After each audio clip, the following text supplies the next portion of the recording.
say 39. Number 1. 39. 1. 38. 37. 36. 35. 34. 33. 32. 31. 30. 29. 28. 27. 26. 25. 24. 23. 22. 21. 20. 19. 18. 17. 16. 15. 14. 13. 12. 11. 10. 9. 8. 7. 6. 5. 4. 3. 2. 1. It's time for mouthwash. Giddy up.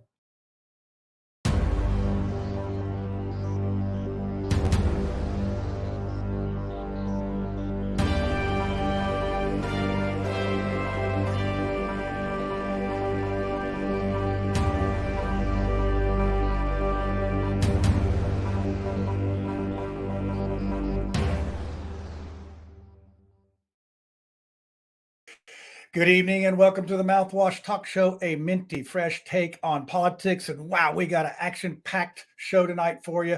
We have Curtis Hill going to pop on here in a few minutes to talk about his race for governor. I mean, that's big news, big news. He just announced yesterday, and here he is on the Mouthwash Show, because you know the Mouthwash Show is important. It is a minty fresh take on politics, and I believe Curtis is a minty fresh take on politics. So we're going to have Curtis on, and then we have Ryan Webb on. He's a Delaware County councilman. You might have heard about in the news. He's got a pronoun that he's going by that have sort of ruffled some feathers, especially if you're a Native American. So we're going to talk to him about that. We're going to bring on the panel. We got the whole panel here. We got clips, we got commercials, we got all this stuff. So I'm going to get to it.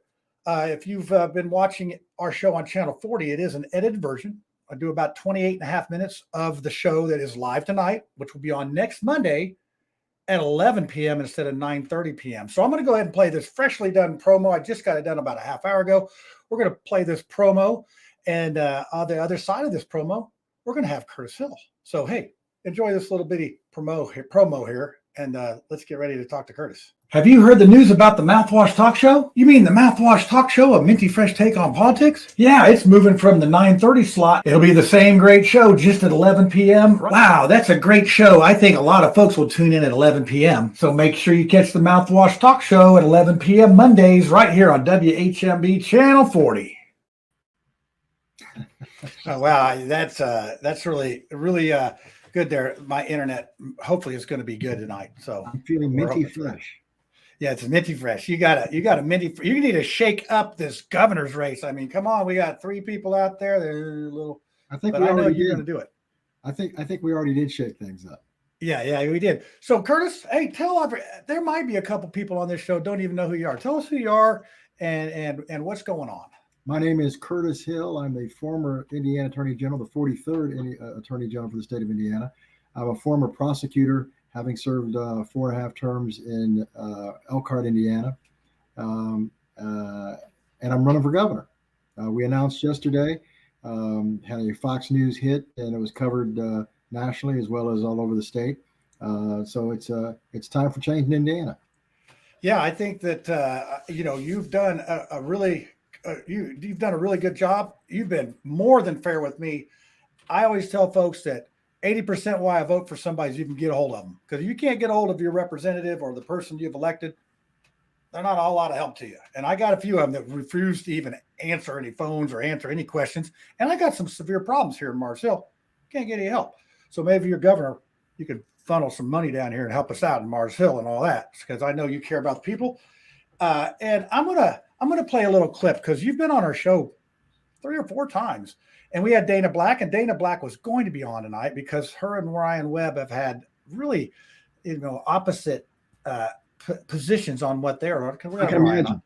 And but she, Dana agrees with a couple things that you say, but not a lot. But this is one of the observations she said about the party may have done you wrong. So I'm gonna go ahead and play this clip, and then let's talk about it real quick before we get to our guest. The Republican Party just announcing its inaugural DEI class, which Tiffany is a part of, and I congratulated her, but I also send y'all a warning: be careful, because when they send out bad policies that harm our communities, they either gonna say, "Oh, well, they was down with it. What's wrong with it?" Or, just be careful. That's all I'm saying. Just be careful. Just be careful. But what I'm saying is, so is it the Republican Party now realizes that they are under the gun and they got to recruit some black people? Because see, Curtis, bruh, you got more votes than Trump in 2016 in the state of Indiana. You the black man who ran and won as a attorney general.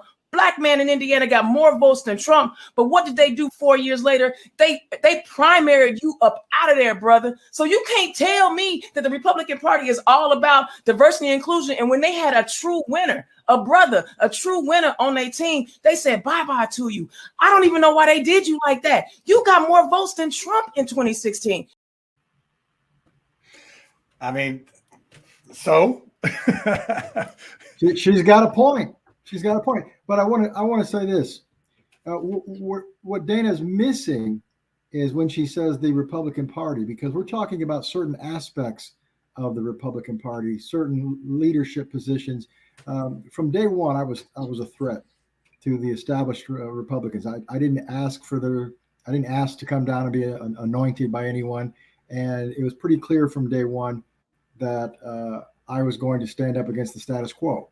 So she's right about a certain number of people, but by and large, we're talking about a Republican Party that, in my view, is very expansive, very open, very engaged in real diversity, not this made up check the box stuff like DEI is.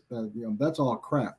The friends that I know in the Republican Party across this entire state are very engaged in true diversity, but not at the cost for excellence. So there's a trade-off and there's a balance. But she made a very interesting point that, and quite frankly, that was a fun show. I really enjoyed the show. And if you remember, I think Dana was surprised at our ability to dialogue because one of the things that I talk about quite often is the need to engage in listening when you have someone who's on the opposite side. And one of the skills that I hope to bring to the governor's office is the ability to listen to the other side and to delve into some deep thinking so we can resolve our problems. Yeah, and that is my campaign slogan was do something, and you are a guy that does something. I mean, you've been down to the city county building with me. We've served homeless folks, and I know we could talk for a long time, and I want to just have you pop on. And I know you're busy answering phones and all this thing, and appreciate you taking some time to come on with us. But you took time to come down to the Mars Hill Arts Center here and talk to 12 young Black leaders for 2 hours. And that's when you were Attorney General. And I just thought that was really, really important. And that's a very strong point of how you listen to others. Now, there was a couple people in there that they did not agree with you. And I'm sure you're going to get that, that, hey, he's not a real Black guy, type of thing. And that's, you're going to have a little bit of that pushback. But as I say, we have some of that. And that can be frustrating because people have preconceived notions, and they talk about, oftentimes Blacks will talk about preconceived notions of whites, but I get the preconceived notions by some of the members of the Black community that think because I'm a Republican, because I'm a conservative, I don't care about the Black community. I don't care about issues that impact Black people. And that's the furthest thing from the truth. We have differences of opinion as to how to attack and approach these problems. And so one of the things that I'm hopeful about is that we can engage in listening. That meeting you talked about, if you remember, there was some hostility by a few of those kids, and we stayed and we talked it out.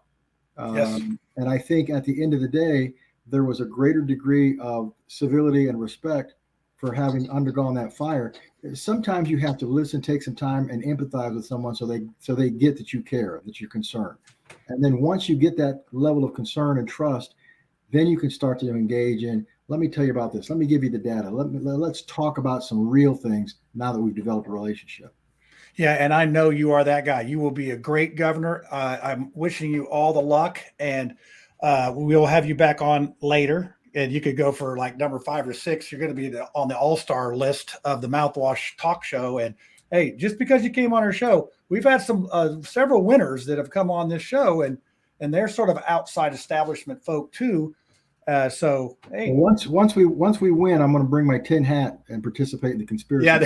Yeah, and you'll get a kick out of the Mark Small tonight. He at the very end, he wishes you well on that. So you'll have to stick around. We're going to play that in between the panel comes on. But now I'm going to go ahead and play a commercial for, guess what? For the Mars Hill Art Center. I mean, we got a commercial tonight and everything at Curtis Hill. Oh, man, this is just great. The internet's working all right. So, Curtis, thank you for taking time to come on and talk to us as usual. And folks, remember, if you can't get a hold of your representative, vote them out. Hold on, John. Before you sign me off, I want to tell everyone, go see curtishill.com. Go to curtishill.com. Check out what we're all about in our race. If you're of a mind to, hit the donate button. No amount's too small. We need to get a grassroots effort, a grassroots opportunity for people to get engaged and involved. You want to save Indiana? It starts with getting involved. Yeah, do that. Go to Curtis's page. This ain't cheap. He don't have all those big, Lilly dollars and all that, backing him up there. So, hey, we need some grassroots. So, hey, one real quick joke. Did you hear about the sod farmer that was running for governor? No. You know how he won? How? It was a grassroots effort. I'm sorry. We'll go to commercial now. Let me see if I can find it. Okay. Hey, thanks, Curtis. Thanks for coming on. Thank you, buddy. Thanks. Check out the Mars Hill Art Center on the near southwest side of Indianapolis. We offer our space for rent for birthday parties, family gatherings, weddings, corporate team building events. You think of it and we can host it for you. We will even offer an art component to your event if you want us to participate. Check us out. All right. Ryan Webb, Councilman Ryan Webb, we just it's an all-star show tonight. It is truly that. So, Ryan, I don't know if a lot of our viewers know who you are. Give us the quick elevator speech, a little background and whatnot. And Delaware County, that's up by Muncie, isn't it? I'm a Ball State grad, chirp and all that. So I know where it is. Well, good evening, John. Thanks for having me on the show, and I appreciate you taking time to allow me to come on here tonight. So, yeah, my name is Ryan Webb. I'm a Delaware County councilman, Republican, first term, and I'm married to my wife, Brandy. We have 6 children. Oldest is 25. The youngest is a baby, just turned a year old 2 weeks ago. So we stay pretty busy. Just had our first grandchild as well. So I decided to get involved in local politics. I originally decided to get involved. I was going to run for school board. And then I don't know if you guys are aware, but down here, our city schools were such a mess. The state took it over, dissolved the elected school board. And so I told my wife, I said, well, there goes that opportunity. So at that point, I'd already made my mind up to get involved with something. And I got a background in running budgets and running businesses. So I thought, you know what, that would best suit my style. So I threw my hat in the ring for county council and decided to outwork everybody. And, we shocked them all and got elected. So here we are. Yeah, I think there's still some more shocking coming on. I mean, we just talked to Curtis Hill, and we've had Diego Morales and Dan Elliott and some other folks that have they left the back door open. Some people and some of the riffraff snuck in. You know what I'm saying? But I think there's going to be some shakeups. And I really think that until there's something better to go to, a lot of people stay where they are. So that's where we're at right now. We're looking at some of these folks. What can they do better? So give us a little brief description of this gender thing and this deal that you're into. And I know you went on some national shows, bigger time than this show. I mean, this is a big time show, but bigger than this show. So tell our viewers what was going on there. I did, and I appreciate you bringing that up. It'll give me an opportunity to clarify that. So, I had this thing going on, and I was driving a truck and listening to podcasts all day, and all I was hearing day in, day out is the whole gender bending stuff that was going on and how acceptable it is. And, I kept hearing from the left that all you have to do is just declare it and believe it. And then it was so. And even better than that, everyone else just pretty much had to go along with it. So I thought, you know what? Then let's give it a shot. So I come out and I told my wife, I said, you know what? I'm going to go ahead and announce that I'm going to identify as a woman, and not just any woman, but a woman of color, due to my Native American history on the Cherokee side. And of course, my wife, she's used to some things that I do, so she just, whatever, she let it go. And sit on it for a few months, and then something happened one day. I don't even recall what it was, but I said, today's the day. So I made a post on social media and let everyone know that from this day forward, at least at this time, I consider myself as gender fluid, which means you can go back and forth at any moment in time. According to the left, these are the rules. And I said, well, let's play by them. So consider me as a woman of color, and we'll make it easy for you. I don't need you to affirm me. I don't need you to confirm me. I don't need you to any affirmations, any of that stuff. This is all just from my own personal viewpoint of how I see myself. I don't need you to call me by any special pronoun or anything. I'm going to make it easy on everybody. And everything you knew me yesterday is the same, except for me, myself. I consider myself as a woman of color. So that's what I did. And man, that really hit a sore spot for some folks. But the thing they were most upset about was the fact that I was not requiring everyone else to participate in my own delusion, if you will. Seems like one of the core tenets of this gender ideology is that you must force everyone around you to play along, to constantly reaffirm you. And because I wasn't doing that, that seemed to be what got them the most upset. And so, yeah, it's been a wild ride. And we went on some national shows. It actually was pretty quiet for about a week. There were a few comments, nothing crazy. And then a local transgender fella got a hold of it, and he decided to make it a big deal. He claims to be a woman now, but just he's in his mid-60s, and recently he decided to become a woman, but he's always been a man. And they said, we're going to make this a big national story. We're going to blow it up. And they called all the news agencies, and they succeeded. They blew it up and made it a worldwide story. I mean, it was in like 50 countries. And then they got mad that it became a big story. Yeah, I'm a little bit upset that you didn't consider yourself a Delaware Indian, because the Delaware Indians were up.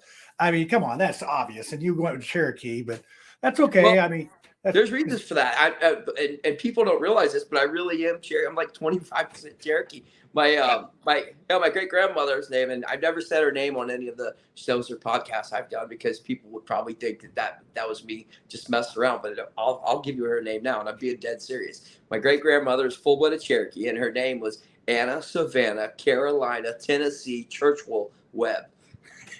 That was my great grandmother's name. Yes. Yeah, that'd be hard to sign your check. Yes. And I have a great grandfather, fourth or fifth great grandfather, somewhere far down the line. It was a pretty famous Cherokee chief called Chief Walking Stick from the Cherokee Nation in North Carolina. So I'm not there's actually validity to the Cherokee woman of color.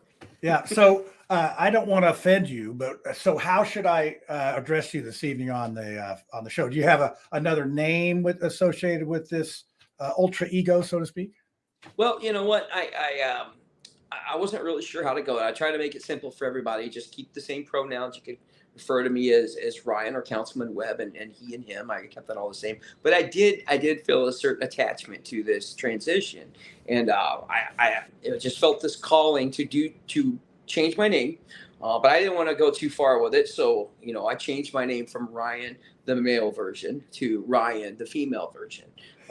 So yeah, pretty simple. I can already hear some people's heads exploding on this because I think some in our society these days, a lot of people have lost their sense of humor on things. But on the other side, this is a very serious issue. So, all right, well, I think that's given us enough ammunition to get the panel on here. And then, so Ryan, you're going to be on the hot seat. I don't know if you've watched the show or not, but you've been on the hot seat, and we got the full panel here. We got everybody. I think Lucy's driving, but don't let that fool you. She can cuss at drivers and chew and get on guests at the same time. So that's not a problem with her. But we're going to go ahead and play Small Talk. Mark Small does a segment here on the show, and he's gonna. I didn't even have time to watch this thing, so he does a little segment. So we're going to watch it together for the first time, and then the panel will be on the other side. So here you go. Hi, Mark Small. This is Small Talk. If you're going to tell a joke or if you're going to maintain humor about something, there has to be a premise for that. It has to be something that is funny. Right now, we're looking at a society that's changed a lot in the last 50 years, the last 20 years. Major changes. One of those has been within people's identity as far as sex or gender. There's a bill that the Indiana General Assembly passed that restricts what doctors and what psychologists can do in regards to gender dysphoria. Gender dysphoria is when a person isn't sure of their identity sexually, and that can happen very early in childhood. That's part of the Diagnostic Statistical Manual, DSM-5, is 5th edition. That's what psychologists and psychiatrists use for diagnoses. There's a lawsuit over the statute. Todd Rokita, the AG, said we can defend that easily. And then he had asked for an extension. But the defendants did not dispute that that's a valid diagnosis. A basis for a joke about, well, I'm really a black lesbian and all that only is funny if there's a basis for that, not simply that it's being mean. We're finally reaching a point where kids who've had to deal with these kind of crises all their lives, they're actually recognizing that that's a problem, and they're actually able to get some help. Now, the problem is, right now, you have people saying, you can't do that with my kids. I don't want you to do that at all. And they say they got parental rights. But then they'll say, and you can't do it with their kids either. Well, that's wrong. And if you're going to look at science being on one side or the other, science is on the side of the people who would want to be allowed to counsel kids. They're not cutting anything off. They haven't been able to do that in the state of Indiana. That was not an issue. I'm Mark Small. It's a Small Talk. Hey, Curtis Hill is running for governor. I thought Andy Kaufman did a lot better Elvis impression. Peace. So Andy Kaufman did a better. I don't know. Curtis Hill did a pretty good thing. So, as promised, Ryan, you are on the hot seat. Now here comes the questions. Let me get everybody straightened out here because I'll never get them straightened out. But there we go. That's where I got to have the right order. I got my AC/DC going here, where my albums get mixed up and I get a little out of sorts. So, all right. Ryan, you are on the hot seat, and there's our lovely panel. We're going to start at the top. Tiffany. Tiffany, how are you this evening? I'm doing fantastic. Ryan, it's lovely to have you on the show, but I'm going to raise my Ryan, as you said it. So it's lovely to have you on the show. So I read a little bit about you talking about your journey. And so I'm just going to, woman of color to woman of color. You identify as a woman of color and a lesbian. But my question is, what about you makes you feel like a woman? I mean, especially a woman of color. I mean, there are certain things that we do. There's the way we see society. There's, do you use lotion? Do you use cocoa butter? I mean, do you tie your hair up at night? Help me understand. Well, before I answer this, I do use lotion. My wife gives me a hard time about that all the time. I don't care if it's scented lotion. If I need some lotion nearby, I'm going to use it regardless of what it is. But I don't think that's the right direction. Yeah, I don't know if that's it. I don't know. I don't even have a good answer for that. All I know is that I've heard over and over from everyone who with a microphone that only a woman knows what a woman is, and so if you're feeling some type of way and you're not really quite sure maybe what that is, I said, well, maybe this is it. So I said, well, let's look this up. Let's find out what is a woman. And can't find anybody to tell me exactly what a woman is. You gave me probably the best definition I've heard just with your description right there. So I thought, well, hell, maybe that's what it is. So, I mean, I could very well be wrong. I mean, it may end up that I'm not a woman. I just, going by what I'd heard that only a woman knows what a woman is. And I feel like I'm feeling something. So that must be it. Well, if you're not confused, you are now. So Jordan, how are you? I love the way people won't challenge you, the of color part, because you can prove that, because you've got Cherokee on both sides, but people choose to challenge you identifying as a woman. I'm not really sure, why they choose to challenge. I'm sure some people, obviously I get it. Some people are going to be frustrated, upset, and they choose to challenge me on both. But, that is legit. Yeah, we did the whole ancestry DNA thing and, fully traceable. It's okay. I'm German. I identify as German. There we go. Yeah, you should have worn. We did. It's in the DNA. And all that. So So Jordan, how you doing tonight? And what the heck do you think about this? I mean, hey John, I'm doing pretty good. Thank you, Ryan, for being on the show. It's a very interesting time in human history. I guess now we're redefining a new subspecies of Homo sapien. We want to now take on evolution and really take the reins and kind of do what Jurassic Park did, where we want to start tweaking around with our definitions of who we are. To me, it doesn't really matter what you call yourself. I believe in Jesus Christ, so we all are the same under the eyes of our God. So for me, you can call yourself a purple monkey. You can call yourself a giant meatball. It doesn't affect me. What really matters to me is how your conviction in your community and what you're trying to do to better your community. And you're from Delaware County, and you know the history that Delaware County has had with this luck with local government up there and with the FBI. So I look more towards, you can call yourself what you want, but it's more about your policies. It's going to be more about how we're going to educate our kids, or I guess for your case with Muncie being up there, how we're going to fix the south side of Muncie, really get it developing and making sure that we're using the city's money appropriately. That's what I, care more about up there. But you can call yourself what you want. So you just let us know what you want, and I guess for us, we can oblige. Well, that's actually pretty funny you said that, because people, believe it or not, I don't believe in the whole gender, the big whole thing about it either. That's why I'm not calling for anyone to recognize me as who I'm telling you I am. I'm just telling you that for me, myself, that's how I see myself. I'm not asking you to refer to me as that way, because I'm not going to refer to other people that way.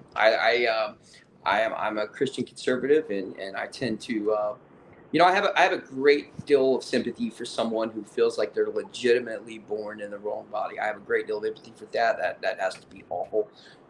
And I'm not trying to have an uncomfortable conversation with someone. So if it's not, at the barrel of a gun where I'm backed in the corner and forced to comply, I can agree to have a civil conversation with someone. If they want to be called by a different name or whatever, okay, I don't care about that. But as far as me, this is just me. I don't need anyone else to sign on with me. And you're talking about some of the things here locally. Most of the people who are really upset with me, and there's plenty, they're not upset me for anything that I do on the council. For the most part, I don't believe. They're upset with me because I'm very outspoken on national issues and social issues. As far as money wise and how we run the budgets, we've ever since I've been on the council, we've never had to borrow money ever to make all of our bills paid. We just gave the largest pay salary increase in the history of Delaware County to all 500 plus Delaware County employees. We're increasing transparency. That's a big thing I'm pushing for. We're trying to get more citizens involved in boards and committees to stop having the same people over and over and over serving on these boards. And, we're doing a lot of good things, but some folks just can't see past their anger about how my viewpoints on COVID and mask mandates and vaccine mandates or gender and things like that to even see what we're doing well in the county. I think you'd be hard pressed to get someone to really point out something that they disagreed as far as a vote goes with what we've done in the county. I mean, there may be, but I'd like to hear it. I think we call that a distraction. So, this is like, look over there. And, it's a double-edged sword. I mean, in one way it gets the attention to you, and the other way it gets the attention to you. So, if you wanted to pass a shady budget, that'd be a good time, I think, if because you got all that other cover to go under. So looks like Lucy's cutting in and out and she's driving, but Lucy, are you there? Are you there, Lucy? I can't hear you. I am here, and I'll be stopping. Yeah. Can you hear me now? Yeah. No, maybe not. No. Okay, cool. Well, hey, I just want to say, as one woman to another, I fully support you on your journey, and I'm there for you. I know they probably had a lot of atrazine there in Delaware County, and maybe part of your role as city council person will be to get that cleaned up. Get rid of the gay frogs. We'll have to work on that. Yeah, that's it's right on the agenda. I'm sure of it. So, Yeah. Well, and It- you know, this is our show. You know, we have tinfoil hat, and we do talk seriously about issues in this, and this topic, this subject falls right into that category of, hey, let's take a knee for a second. I mean, I really think we've gone down the path of, wow, some folks are really digging their heels in and hating the other side and all this. And I think sometimes it's good to blow a little steam off on this situation. And so where do you think things are going from here? Is this dying down a little bit? Or are you still, obviously you're on our show, so you're still catching a little bit of hey, what's up? So Well, I'm sure it's died down a little bit from the peak of when it was on Matt Walsh. That's actually what blew it up. It had laid low for about a week.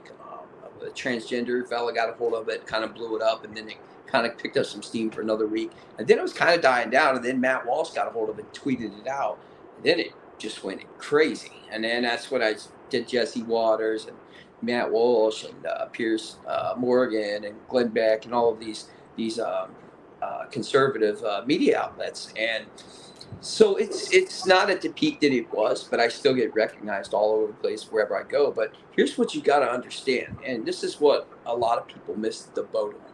Even my own fellow council members. We had a state-called county council meeting a couple of weeks ago where all the county council members from the state were in Indianapolis. It was an open bar, so people were talking pretty freely, and they were sharing their opinions with me, and I was talking freely as well. And I said, "Listen, you don't have a clue of the number of phone calls that I've received, the messages. We're talking thousands and thousands of phone calls and messages and text and emails of everyday people out there, and professionals and school teachers and doctors and moms and dads who are so happy that someone's speaking up. They wish they could say something." And I even told this person, you as an elected official, you should be thanking me because I'm saying the things that you wish you could say, because you're so concerned about getting reelected. You'll never touch these issues. Me personally, I don't care if I get I care. I obviously want to get reelected, but I don't make my decisions based off of that. My life will be wonderful regardless if they reelect me or if they don't. So I don't let that cloud my decisions on what I say and what I do. I do what I want. I say what I want. I talk about what's important to me.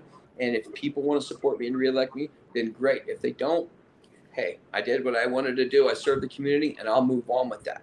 But people are really just frustrated and at their wits' end with this whole gender ideology and all this craziness that's going on. People would say, we'll flash back 10 years ago when they instituted gay marriage. And personally, I could care less about gay marriage, this is the real ironic part of this. Everybody thinks I'm like this big homophobe. I could care less about gay marriage. I don't care about any of that. Have, do your thing, have a blast. Just, I don't necessarily have to get involved with it. But when they say, well, what's it matter to you? How's it hurting you if these people want to be together? How's it hurting you if this person wants to identify as a woman and wants you to call them by a woman's name and use their pronouns? How's it hurting you? And I'll tell you how it's hurting you. Because now what you have, the slippery slope fallacy, is you just get one step further, and it never ends. It's one step further. So now my kid at school, if they don't use the proper pronouns with some child, they get expelled. Or if you're at work and you don't want to put your pronouns in your email signature, then you get in trouble. So it went beyond, hey, you guys over there do your thing and live your life and have a blast, to now you're sucking me into it where I have to participate. I have to put my pronouns in my email. Or my kid has to use this pronoun, the proper pronouns at school, or they get expelled. Or like, the new law out in California, if you don't affirm the child, then it's considered child abuse or something along those lines. So this is where people have gotten so frustrated, and they've reached out to me and said, thank you, regardless of whether you're serious or you're not serious. And I always tell everybody, look, all I've done is hold the mirror up to the left-wing ideology, whether it's intentionally or unintentionally.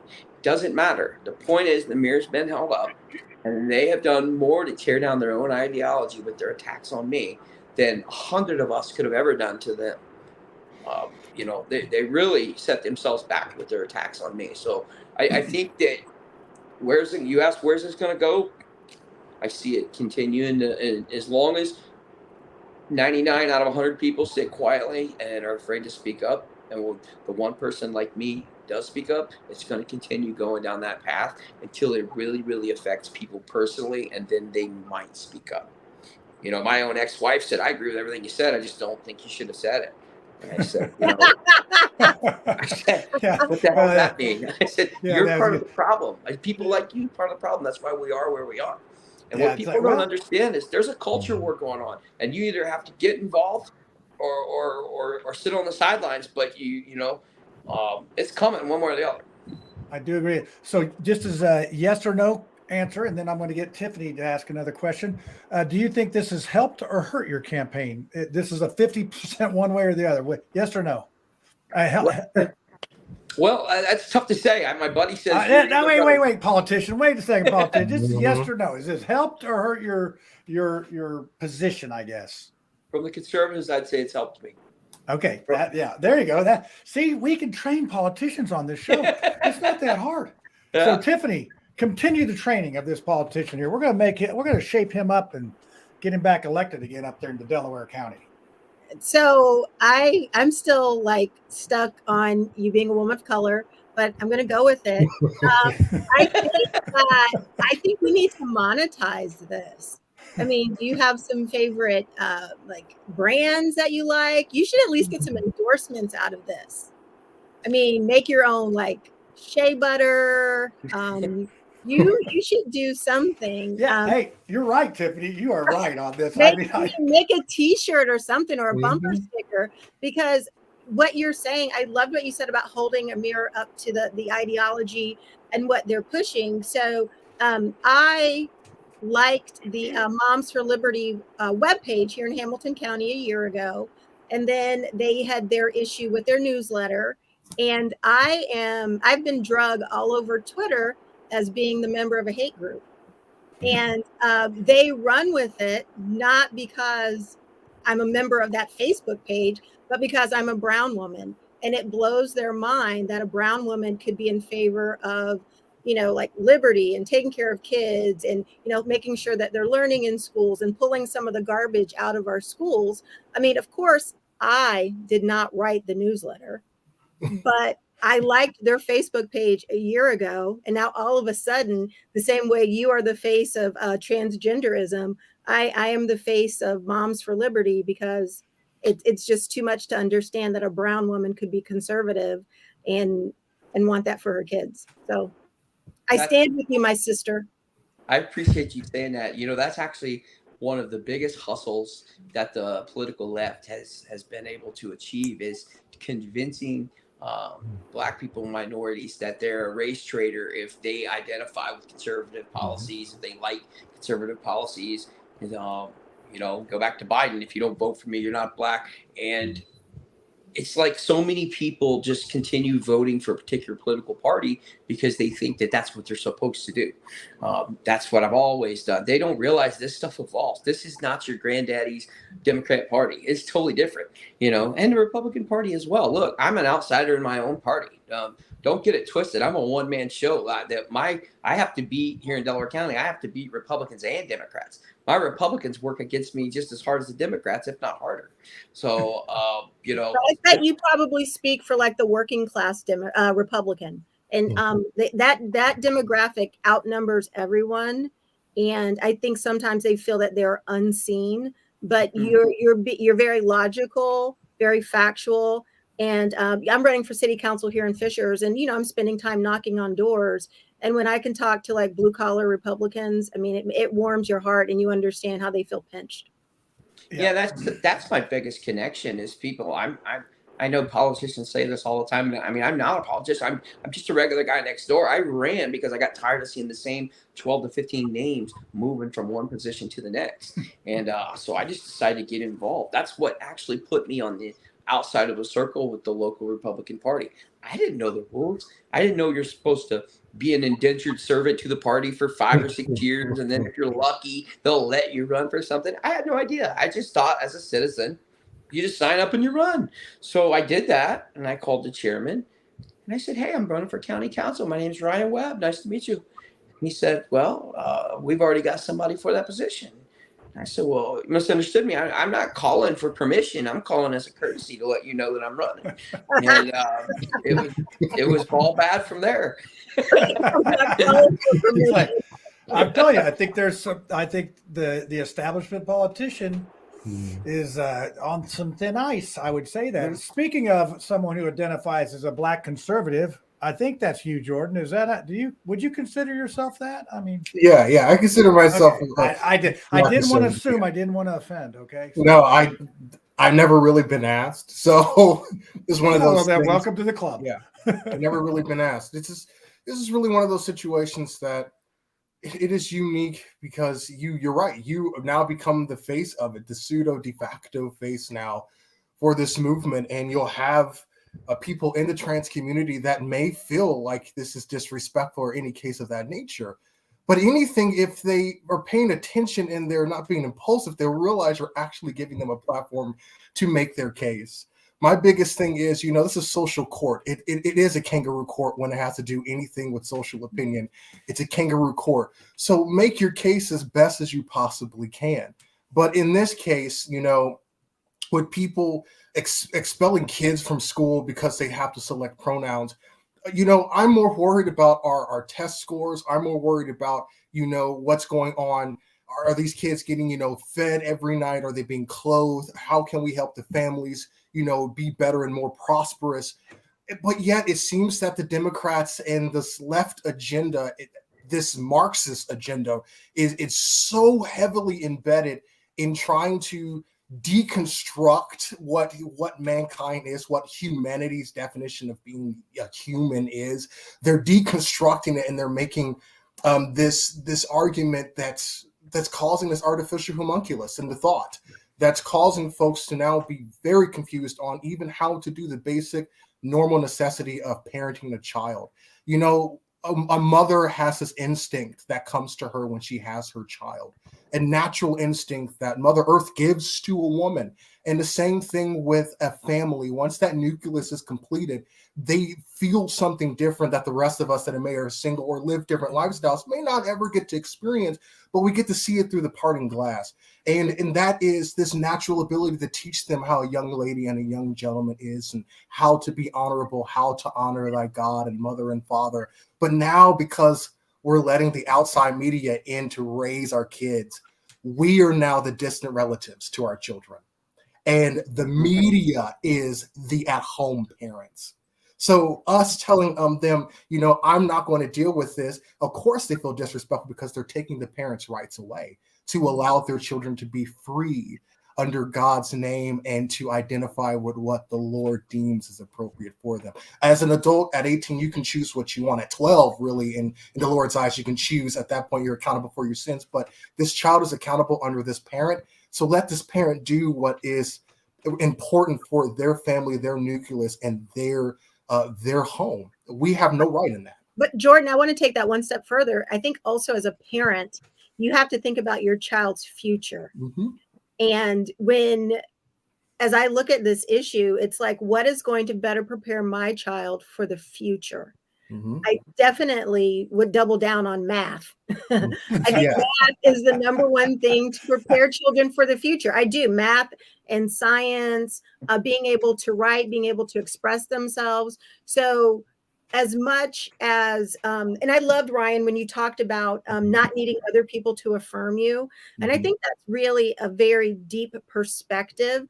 I'm a brown conservative woman. I don't need anybody to say, hey, Tiffany, you're a brown conservative woman. It's like, I don't care what, I know people see a million different things when they look at me. Oh my gosh. People are like, oh my gosh, you're a single mom. Do you live in a trailer? It's like, no, I live in a house. Like, oh my gosh, do you need something? It's like, people will see a million different things when they look at you, but I don't need anybody to affirm who I am. And I think that the more we can be self-soothing, the better we all are. Because as soon as someone doesn't affirm you, all of a sudden you're triggered and you are no longer in control of your emotions. Well, and so being able to self-soothe is so important. Go ahead. Yes. You bring up hold on one second before you. I just let two people on the panel talk without a question. So Ryan, I think you're gonna. I mean, Well, we're I'm talking, just John. sitting here, Well, what? I'm sitting here It's listening, Well, going, I have an "Wow, answer. that's good. That's good." This Wait, is I'm a supposed to be serious running the question. show. Yeah. Oh, okay. Yeah. So Ryan, go ahead. Well, to touch base a little bit on what both of you said, my answer is going to be a combination of what the both of you said. So first of all, uh, the gentleman said that I'm sorry, I couldn't remember your name. I can't read Jordan. Mr. Jordan said, it may be offensive to some people and marginalized community. And that goes back to what I said earlier. People who are truly transgender and truly trapped in a body that they feel that I have a tremendous amount of empathy for. I cannot imagine what that must be like. So, I have 6 children. One's a baby, but of the 5, they're all conservatives, but one. I have a daughter who just graduated high school who's very liberal. I don't know what happened there, but she's very liberal, and she wasn't very happy with me. And she said, "Dad, I feel like you're making fun of, or you're kind of mocking people who have a disability." And I said, "Young lady, listen. Some people may see it that way. However, what you have to understand, whatever I'm doing here, again, intentionally or unintentionally, isn't mocking any individual specifically. However, again, intentionally or unintentionally, it is mocking the idea that anyone can be anything or anybody at any time. And everyone must play along and go with it. That is a fact. That has happened. We have shined a light on that. Now, with that being said, that goes back to what is it Tiffany? Mm-hmm. So what Miss Tiffany said. Or princess. You had said a second ago about people needing affirmation, and if they don't get it, they get triggered, right? This is the problem with the whole transgender movement and people with the whole affirmation. This is where I was telling my ex-wife, people like you who go along with this, you're part of the problem, because when you're looking at some man in his mid-60s, who he knows a man, and you're telling him he's a woman, and you're calling him by the woman's name, but I don't care about the name. But then you're telling them, and they take some selfie. And look, we all know what inherent beauty is. It's human nature to recognize beauty. And I'll be damned if some dude in his 60s with some lipstick on is beautiful. I'm not buying it. So when you're all on Facebook saying, "Oh my God, beautiful, so beautiful," and you're giving them all that affirmation, you're setting them up for when I come down later and go, "Bro, you're not beautiful. What the hell are you wearing? You're not beautiful, bro." Right? So you are making it harder for when everyday people who aren't playing the game, who aren't going to go along and go against reality and defy science and say, "You're not a woman. You're not beautiful. You're nice. You're a nice person. You might even be handsome if you're dressed as the sex that you are, but you're not a beautiful woman." And the folks who go along with that are making that person's life harder. Now, again, I'm not going to make someone's conversation difficult. If that person was sitting next to me, they could be my transgender best friend. We could go on a cruise together. We could hang out. We would have a blast. We'll talk sports. We'll do all those things. Where I'm going to draw the line is when they say, "You know what, Ryan, we've been hanging out here for a week. You're pretty cool and all, but I just wish you would just start calling me as the sex I want to be recognized as, and I want to be a woman, even though I'm a man." That's where I'm going to say, look, that's where we're going to draw the line. I think you're cool. We can hang out, but you're not a man. You can. Okay, so be what you I want to know be. some people are probably wondering, did Lucy drive off into the ditch? Is she okay? I mean, nobody's concerned. You guys just kept carrying on, just having a conversation. But no, she's here. Look, she's actually stopped. Oh, okay. And then she is. And I'm sure she's like Lucy, yelling at the car.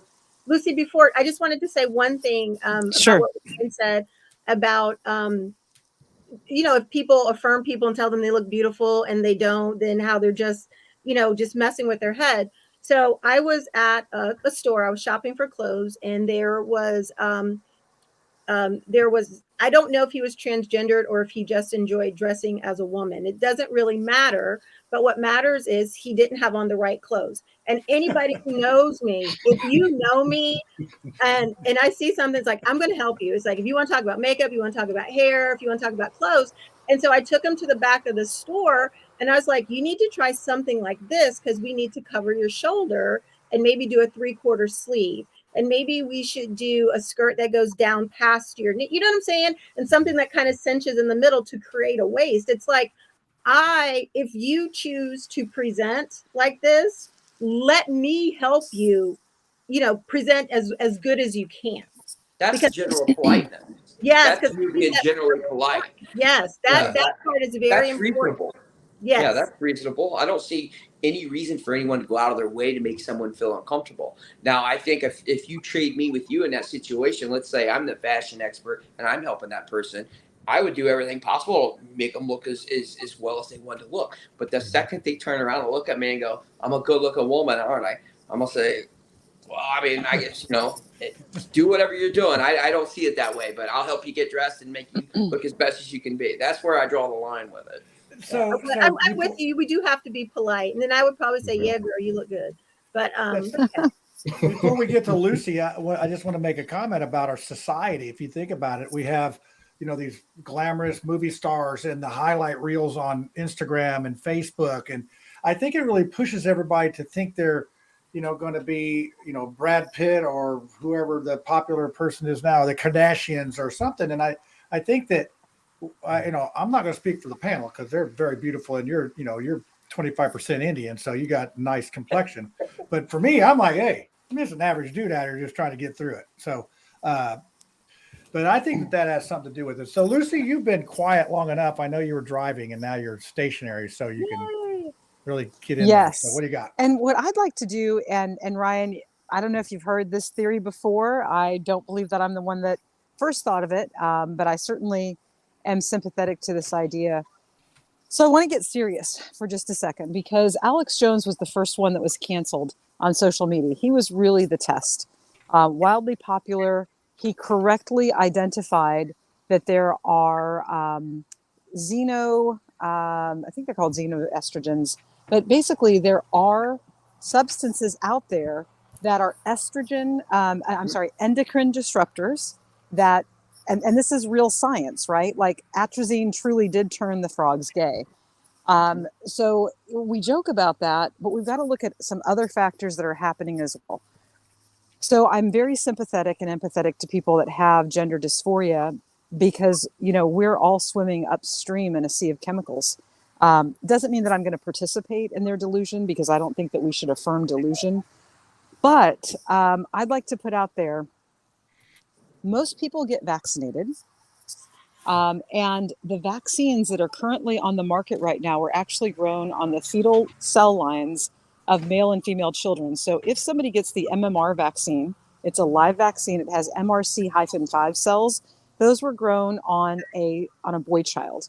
So now, whether you're a boy child or a girl child, when you are developing outside of the womb and you get this MMR vaccine, you're going to be injected with the full DNA. You cannot separate that out. You cannot filter it out.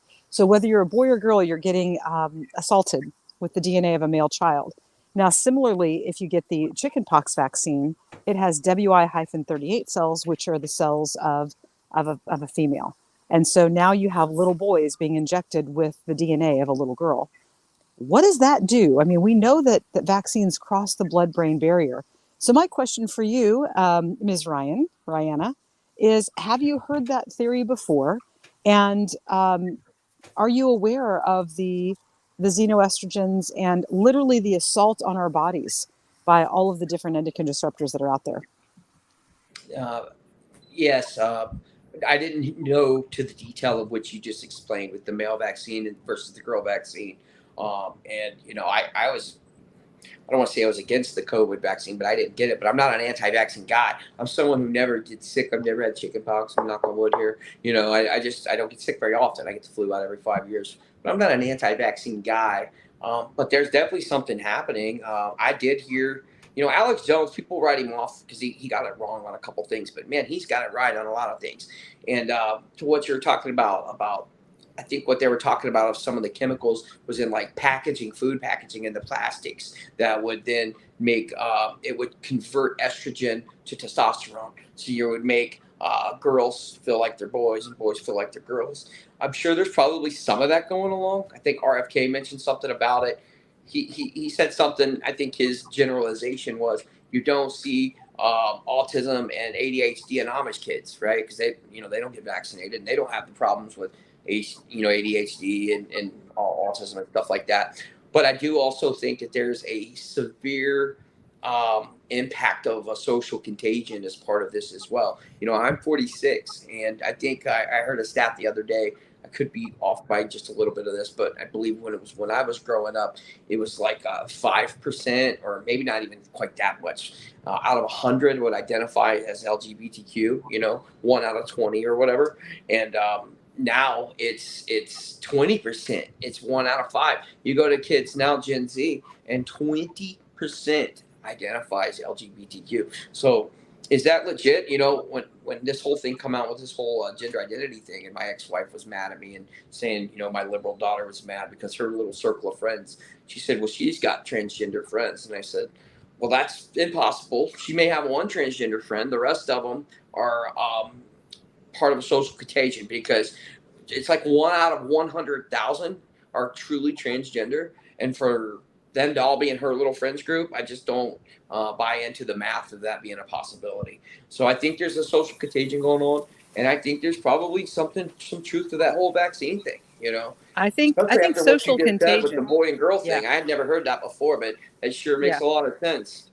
Yeah, it's hard science. The thing I love about the term that you use, social contagion, I might use a different term. I might use marketing plan for a $200 billion industry. Each of these kids is a medical patient, and it is so incredibly irresponsible for the medical cartel, because they're just as much the mafia as anybody else that's making money out there. It's so irresponsible for them to continue to promote this, and it's so profit driven. When you think about the horror that is genital mutilation, that we are literally slicing up a penis, that we are literally slicing off a scrotum and inverting it, and we're creating. I say we. Let me stop that language right there. And they are convincing people and convincing girls to have double mastectomies. It's money. It's money. And I think that there's, I've been fighting against the circumcision industry for years, because people don't understand that, in the United States, we've got 40 to 50% of people that get circumcised. It used to be 90%. That is unbelievable, ungodly, evil torture that is inflicted upon male children in this country. I got a question, Lucy. How Yeah. much does it cost for a circumcision? I thought it was free at the hospital. Oh, no. It's just like when any other medical procedure, you don't make informed choices because you are disconnected from the cost of that procedure. And so you can't make better choices. It's thrown into the thing. So I want my money back. I don't remember any pain or suffering from it. So, well, when it happened to me, it was awful. I would the same. No, it's hey, Ryan, you were like 28 when you got. I mean, I tell the joke that when last time when my circumcision, it was awful. I couldn't walk for a year afterwards. So I had the same thing. Okay, so we went off the rails here. We got to the vaccine, then circumcision. Well, and then, I'm gonna bring this full circle, because okay, good. we are in a society that thinks it's okay to harm other people for profit. So whether you are dumping things, cesium-6 or whatever it was that Aaron Brockovich figured out, hexavalent chromium, whether we're dumping it into the waterways, whether we are adulterating the food supply, whether we're spraying Roundup everywhere, whether we think it's acceptable to take a non-consenting person who happens to be an infant and literally cut up their genitals and strip off the most sensitive part of their body and remove 25,000 nerves that were designed for pleasure. And by the way, it robs the woman later. It robs their partner of so many things. But we do that. I'm out here with these bugs. We do that I'm sorry. They do that for profit because they are evil, and because there is no mechanism currently to hold those people accountable. Aaron Brockovich did a great job of holding those people accountable. What if you as a man could understand what had been stolen from you when you were strapped down and mutilated as an infant? When your parents or your insurance were charged, sure, a few $100s, but you probably don't even realize that those foreskins are sold to industry because of the epithelial cells. And then they're used to create skin grafts for people that need skin grafts. They're used for face cream. Sandra Bullock bragged about having a penis facial because those, and this is really, really sad. Some infant was strapped down and tortured, and 25,000 nerve endings were cut off. You think about how the tip of your finger is, I mean, you literally have 1/10 of the sexual pleasure that you should have if you've been circumcised, if that's been ripped from you. And, we're rightly horrified. We are horrified when this happens to women in other countries. And we stand up and defend little girls. Who is here to stand up and defend little boys? And because it's acceptable in this country to cut off the penises and cut the parts off of little boys, now it's acceptable to do this when they're older. So now we're convincing people when they're older that it's a good idea. And we're not explaining to them the horror that is major surgery. We're lying to these young men that want to become young women and saying, oh, it's going to be great. This is going to happen for you. No, you're actually inverting. And where I have a self-cleaning vagina, as does every natural woman that has functioning parts, there was an article, I think it was in the Atlantic Monthly, which literally said that we're going to have to get used to vaginas that smell like anuses, that smell like buttholes, because of the tissue that is inverted, the scrotal tissue that's inverted, that's not self-cleaning. And what in the heck is wrong with being Hey, don't gay worry. This anyway? is already not going to go on Channel 40. I already know that this is not going to go on Channel 40. So go ahead. You can drop the F-bombs. You can invert your wiener, whatever you got going on. Christians, WHOB Channel 40. Christians overall, and for anybody else, should be standing up and saying, hey, in Galatians, Paul said that circumcision is only of the heart, and that if you get circumcised, you're forced to keep the whole law and to be judged by it. So, if you're a Christian and you circumcised your kid, woe unto you. Well, now for hold what on. you have Now, done to your kid. But what about some of us who were not a part of that choice? I think it sounds like we weren't a part of that decision. If you were mutilated, it was not your fault, right? Okay. Can I get the face? Good. What about the face cream? And by the way, for those In the who, jar. I'm going to just, The face cream I'm in the gonna- jar. I'm going to put a shout out, and then I'm going to shut up, which I know is going to be rare, and you probably don't believe me yet, but I will. Don't you got to get back in the car or something? No, now you can't see. There's hundreds of acres and miles of southern Indiana behind me, but I'm on my porch. But for those who were mutilated, for those who suffered, whose frenulum was scraped off, and who have to have. This isn't going on Channel 40 anyway. For those men who are having sex with their partners like it's a broomstick, because Wow. you don't have, I'm not even kidding, because you don't have the equipment that God gave you as a blessing. And of course, now the transgender people. I mean, you're right. There's a lot of guys that are out there that, some of these doctors, man, should be sued for some of the procedures that they do. Horrifying. And so it just, there is a lot of anxiety for a lot of men about that, because they don't have this conversation with people, and especially in the Black community. As a Black man, you can't have this conversation. Like if I was to go to my father and be like, hey, Dad, can I ask you a question? What does it look normal if you've been circumcised? You can't ask that question. And so, I'm not comfortable even talking about it here. So, hey, well, this is what it is. Yeah, Tiffany's up there going, I got to get some more wine. This is just like any other victim. Like any other victim, the victim is shamed, and the victim is not allowed to speak out. Men do complain. So there is something called a TLC tugger. And he tends to be kind of liberal, but he's one of my Facebook friends. His name is Ron Lowe, L-O-W. And he's one of the intactivists. But there are devices that will help you stretch your shaft skin to create more of a foreskin. So I have friends, I've never seen this because, I'm a married woman for 33 years. So that's not going to happen by my choice, obviously. But they report back to me that they've had very good results, and their partners are experiencing more pleasure as a result of having used the TLC tugger or one of the other systems that will help you grow a more functional foreskin. But you never get those nerves back, and it is just insane to me that the sexual birthright, the pleasure that God designed us to have, is stripped from men first at birth, and now the ones that were managed to escape, now they're trying to mutilate them for profit as teenagers. And I want to bring full circle to foreskins are sold to industry for billions of dollars a year. They make I want billions a of cut of dollars this. off of this. I mean, a cut of this. You see what I did there? Okay, so Wait, maybe that's why I think something. hold on. I think the whole show's coming Yellow around flag. full circle. This is probably why Ryan decided to be a woman, because he didn't want to deal with all this. Aren't you He glad didn't you're have a sexual lesbian and pleasure. you don't have to worry about this? But I didn't get to avoid the circumcision, but maybe any future surgeries down the road I can avoid. But you know what? Real quick, what she's talking about, this whole violations of people's rights, whether it be surgeries, whether it be injecting vaccines, forced masks. These are some of the things when I was running at the summer of 2020 campaigning.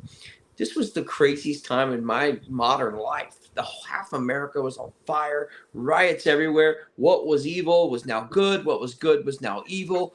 The COVID was I was highly suspect of COVID, and I would have been outspoken since then. I didn't plan on being the face of the anti-transgender movement or the anti-COVID. It just kind of happened because no one was speaking out. And I'm looking going, this stuff doesn't make any sense. So I speak out. And, I had donors who told me, I wasn't elected yet. And they said, Ryan, you got to dial it back and stop talking about these things because it's going to cause you to not get elected. And I told them, I said, look, some things are bigger than getting elected. This is the craziest time in my life, with the whole vaccine, the COVID and the fires and the BLM riots and all these different things. I said, so I'm going to speak out about it. And if it gets me elected or costs me election, so be it. They said, well, you have an obligation to us that donated money. And I said, look, I'll do what I can do. But, I just feel like I have a voice. And when I see something being wrong, like these vaccines and these surgeries, and I never thought about the connection to the whole circumcision thing, but I guess maybe it was a launching point as a test ground. Like they tested the censorship by Burst Count now Alex Jones to see how much pushback there would be. So now they can use that on everyday Americans. Maybe that has something to do with the mutilation. I don't know. I'm just amazed that they've got every medical community involved in this and signing off on it. And, you sound like you got a tinfoil hat. You speak out about it. And they go, well, every medical industry is signing off. I can't explain why that is, but my common sense meter is telling me this is crazy. And this shouldn't be happening. Speaking of tinfoil hat moments, we do have that thing. And I don't know if you want to stick around. When are you due for election? When is your next run? So I'm supposed to run next year. I'd actually been considered running for Indiana's 5th congressional district seat.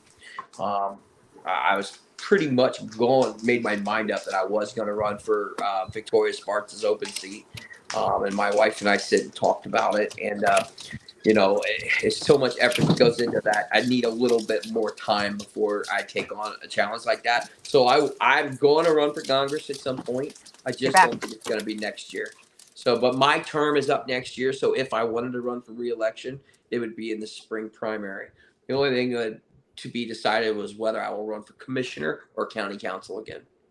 I got you. So we just wanted to give you an opportunity to say what your next move is. And it sounds like you've made the best of that, because I've never heard of I've never heard anything from a Delaware councilman before. So you have at least put yourself on the map in that regard.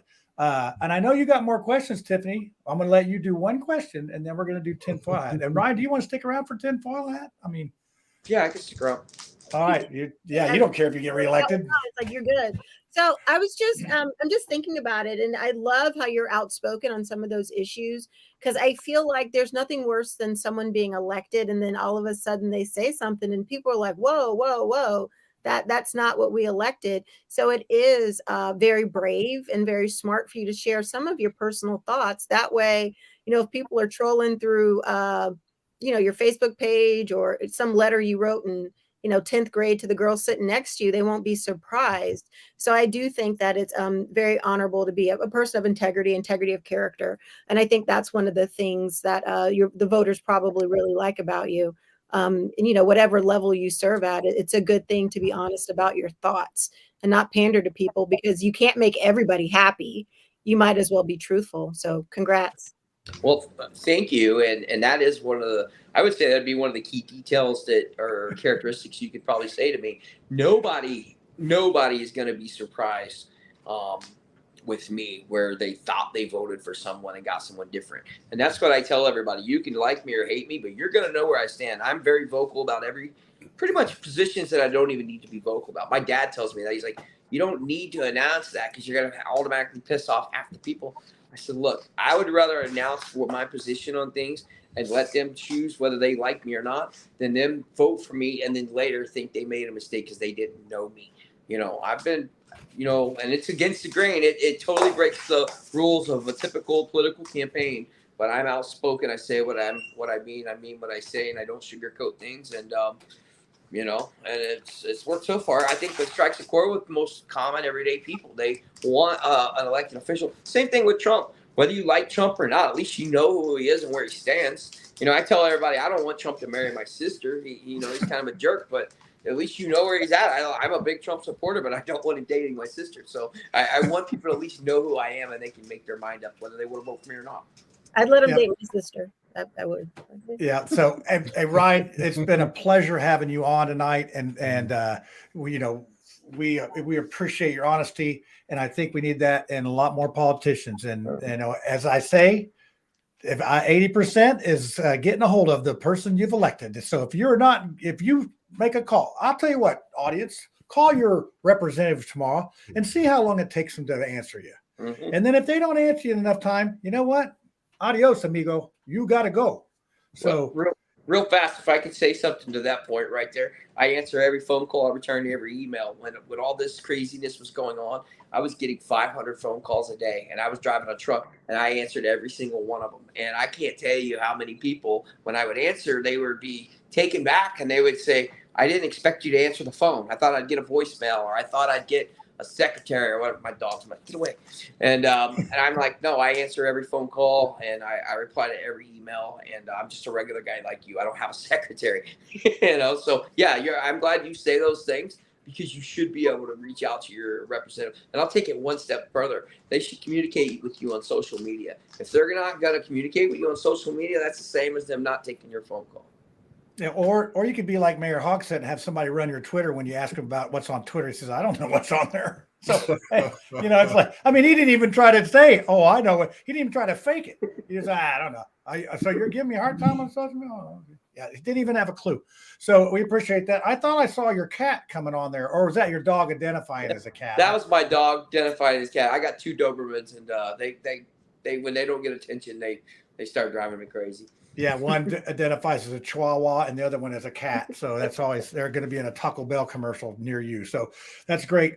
Well, thanks a lot. We're going to go to the tinfoil hat moment now. So I play this little, I'm sorry I didn't warn you about this goofiness I'm getting ready to do, but you are off the hot seat. That's the good news. But now conspiracy theories lurking around the corner. Hey, y'all, it's time for the conspiracy theory, so you better get your tinfoil hat out, and let's see what's going on this week. Oh, and I had to add everybody here. Hold on, let's see. I'm going to put Ryan down by me. Lucy, you go up there. Yeah, I saw Lucy popped on there prematurely when we were still discussing things as the tinfoil hat. And she's been like the, what's that, the Hunger Games, whatever that lady's girl was on there, pop in and pop out type of thing. I don't know. Mary Poppins. I don't know. Something. She's something, that's for sure. So, Ryan, this is the portion of our program where we're able to conjecture on what theories we might have or not have. And, Tiffany usually has a beauty tip or something of that nature.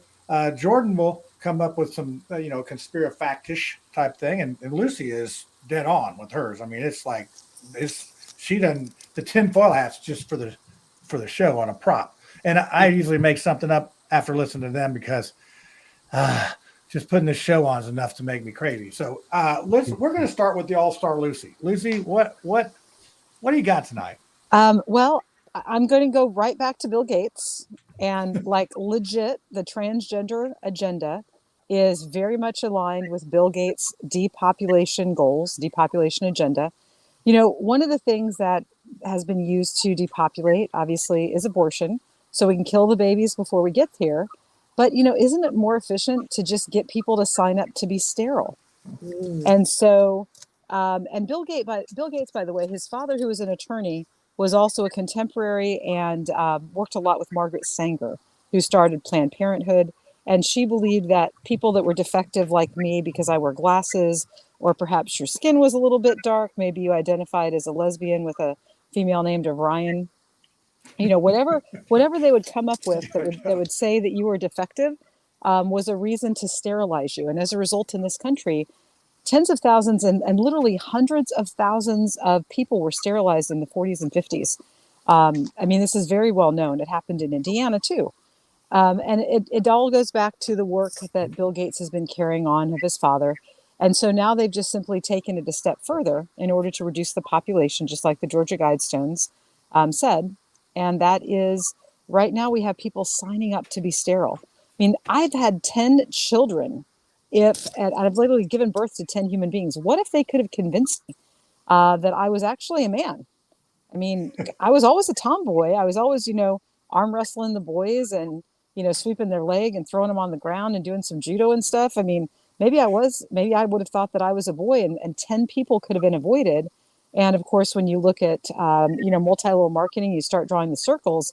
Man, if I start with 10 circles, by 6 generations, I've got 1 million people. So if they can cut that family line off, I mean, this is like a really serious thing. This is another conspiracy fact.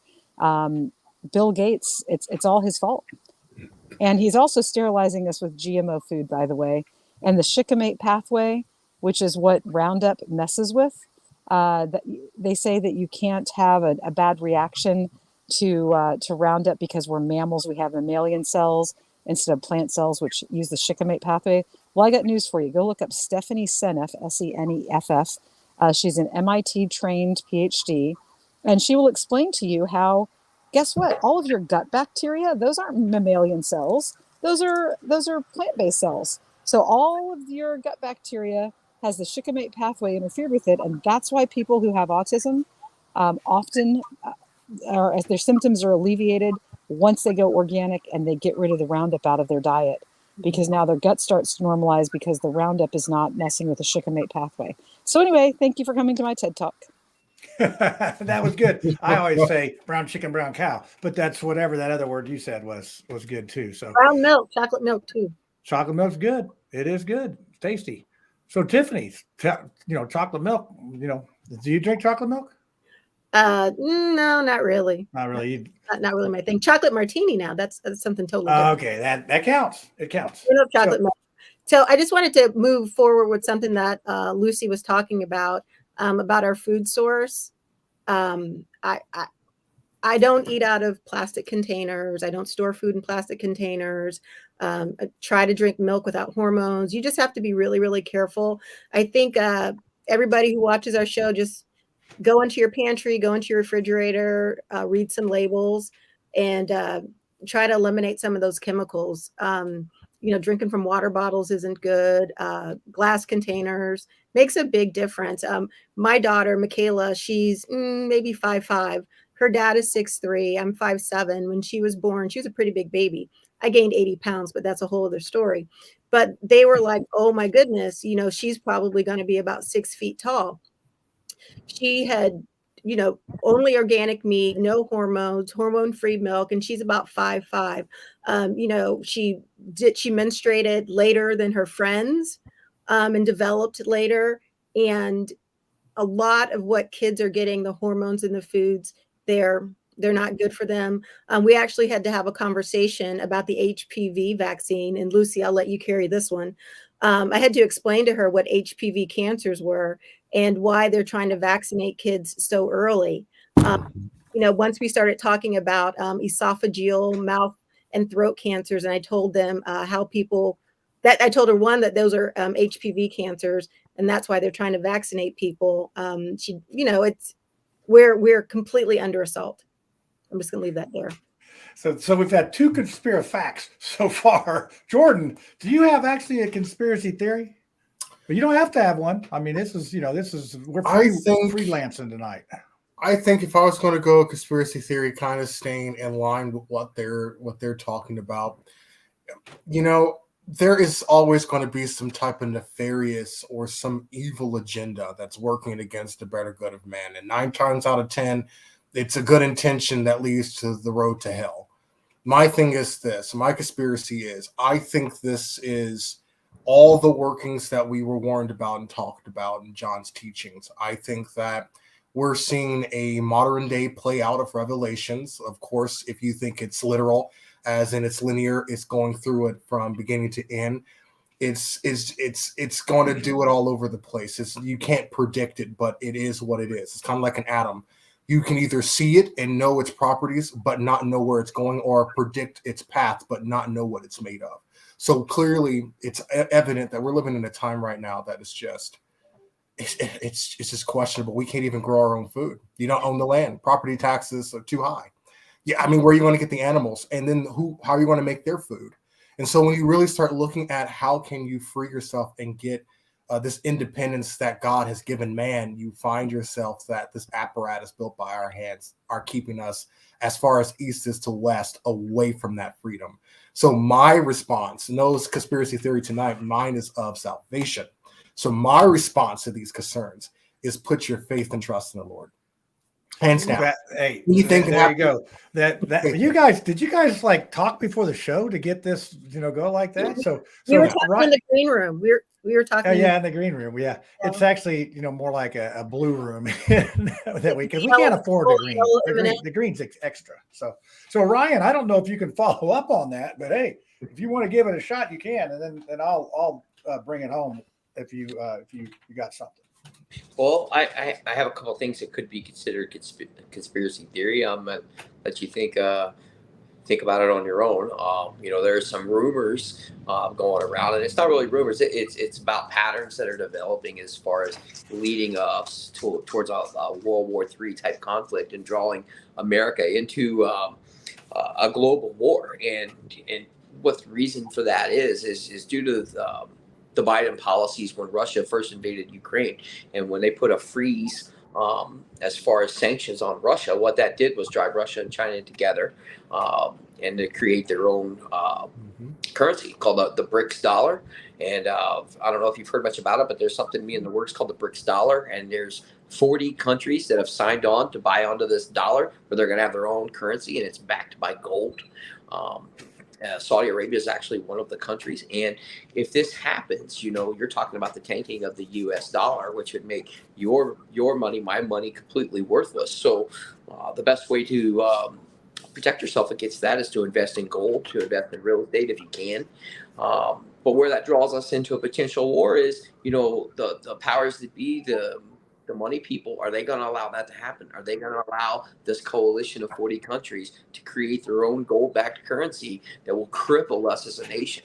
And I don't believe they will. And I think that's what's going to pull us into the World War III. That's why you're seeing the escalation in Ukraine.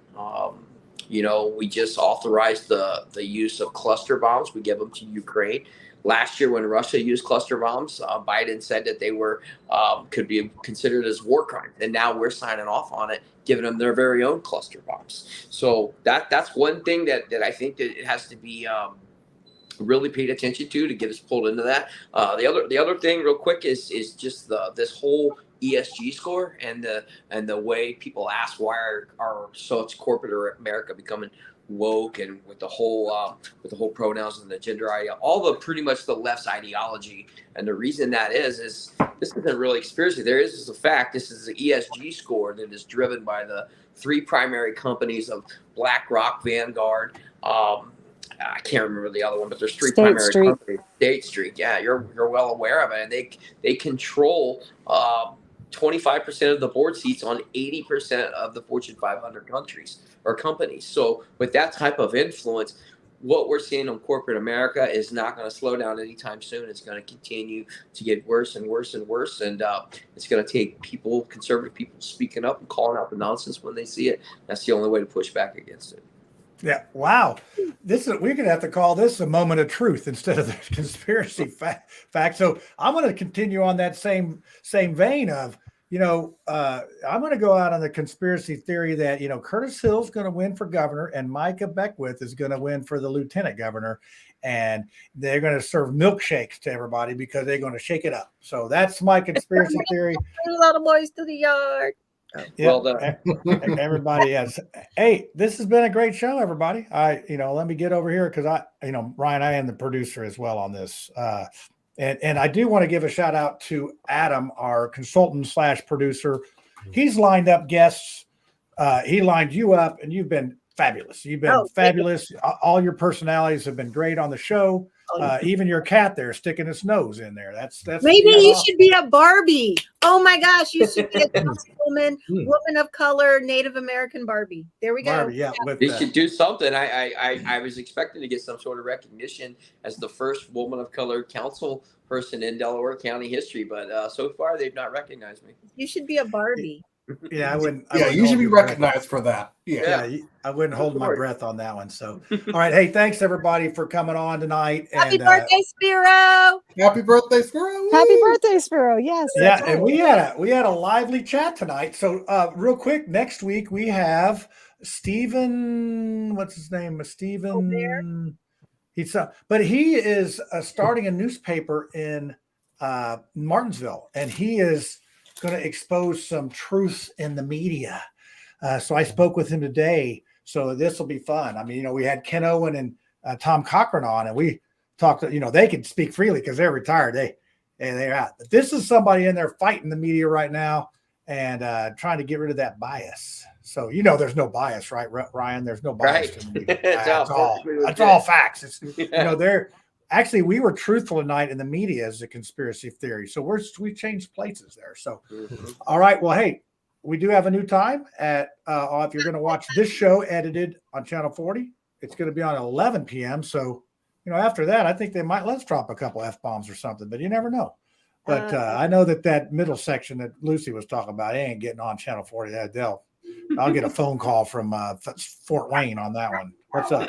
So, all right. Hey, thanks a lot, everybody. We'll see you next time. Same station, same channel, all that good stuff. Peace and out. Yeah!